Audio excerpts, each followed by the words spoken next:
จุกนขกาพันหลังซิเนอร์3 ปี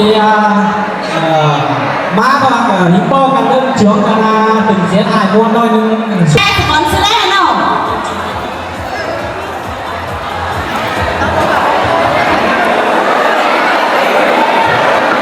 Vâng, vừa rồi thì toàn thể quý vị chúng ta đã được đón xem một tiểu phẩm hài mang tựa đề là Tịch Khải Tâm Anh Khê Hải Yển Lai. Và không biết là và MC theo sự quan sát thì MC cũng không biết tiếng Thái ở trên kia nhiều, nhưng mà theo sự quan sát thì là chị cũng đã thành công bán được một con manh ve mặc áo trắng quần xanh và đã được bán được ở trong bụi chuối và đã bán thành công. Và trong khi đang giao dịch thì có gặp một chị gái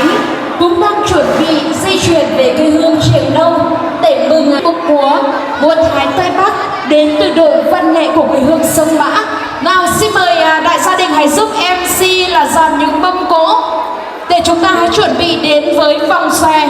đặc sản nhất Sơn La của chúng ta đi ạ. Hãy giúp MC dàn những bật tiệc mà toàn thể quý vị quan khách đã dùng xong đi nào và chuẩn bị đến với vòng xòe đoàn kết đi ạ.